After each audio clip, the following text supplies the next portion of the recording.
आज यानी 23 मार्च 2026 को पुष्कर सिंह धामी की सरकार को उत्तराखंड में 4 साल पूरे हो गए हैं। अब ये 4 साल उत्तराखंड के लिए वरदान रहे या फिर वादों और हकीकत के बीच एक गहरी खाई बनती चली गई, चलिए जानते हैं।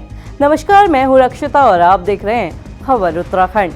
आज सरकार अपने 4 साल पूरे होने पर जश्न मना रही है, अपनी पीठ थपथपा रही है। तो चलिए देख लेते हैं सरकार का रिपोर्ट कार्ड कि इन 4 सालों में धामी सरकार ने क्या क्या ऐतिहासिक फैसले लिए, क्या क्या चुनौतियां रही और क्या ये 4 साल की उपलब्धियां बीजेपी की नैया पार लगा पाएंगी।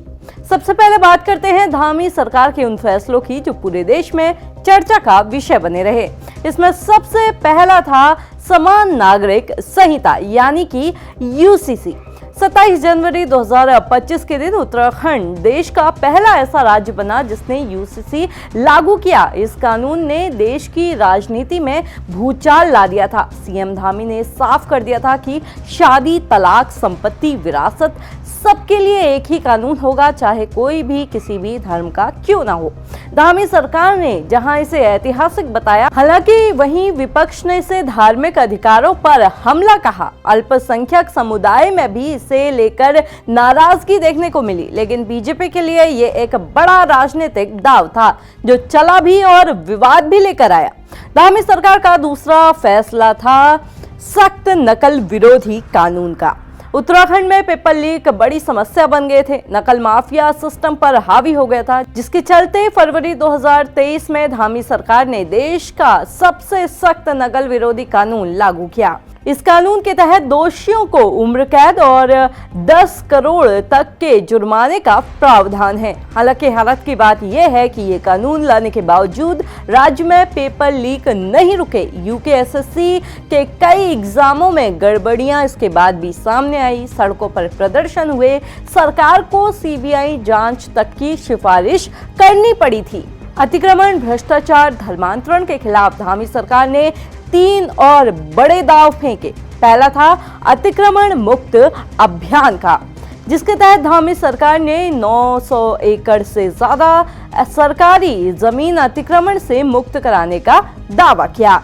दूसरा था भ्रष्टाचार पर जीरो टॉलरेंस। धामी सरकार ने भ्रष्टाचार के खिलाफ सख्त कदम उठाते हुए भ्रष्टाचार पर जीरो टॉलरेंस लागू किया, जिसके तहत करीब 200 भ्रष्ट अधिकारियों और कर्मचारियों पर कार्रवाई हुई। आईएएस, आईपीएस तक नहीं बख्शे गए। भूमि घोटाले में 12 बड़े अधिकारी निलंबित किए गए।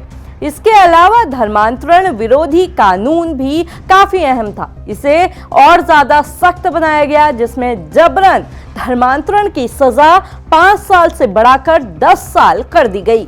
इसके अलावा खनन सुधार, रोजगार सृजन, महिला सशक्तिकरण, मदरसा बोर्ड को खत्म करने का निर्णय, ऑपरेशन काल ने भी मूल निवास और सशक्त भू कानून जैसे कानून और फैसले सरकार ने इन 4 सालों में लिए।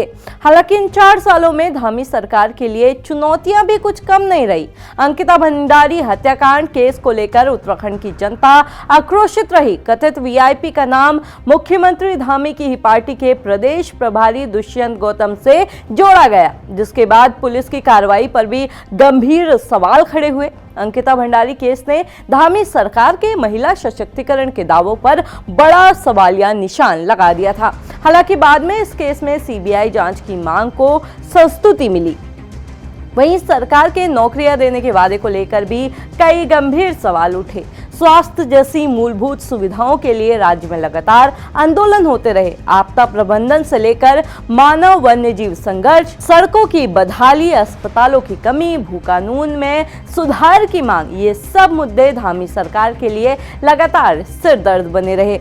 अगले विधानसभा चुनावों में अब 1 साल का वक्त बचा हुआ है। धामी सरकार के पास यूसीसी, नकल विरोधी कानून, अतिक्रमण मुक्त अभियान और भू सुधार जैसे बड़े फैसलों की तलवार है, लेकिन वहीं विपक्ष के तर्कश में भी पेपर लीक, बेरोजगारी, स्वास्थ्य, अंकिता भंडारी केस, भ्रष्टाचार और जमीनी स्तर पर लोगों की नाराजगी जैसे तीर हैं।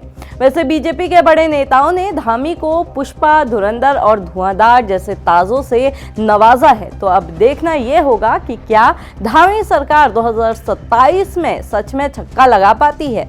अब आप धामी सरकार के इन 4 सालों को कितने नंबर देंगे, कमेंट करके जरूर बताइएगा।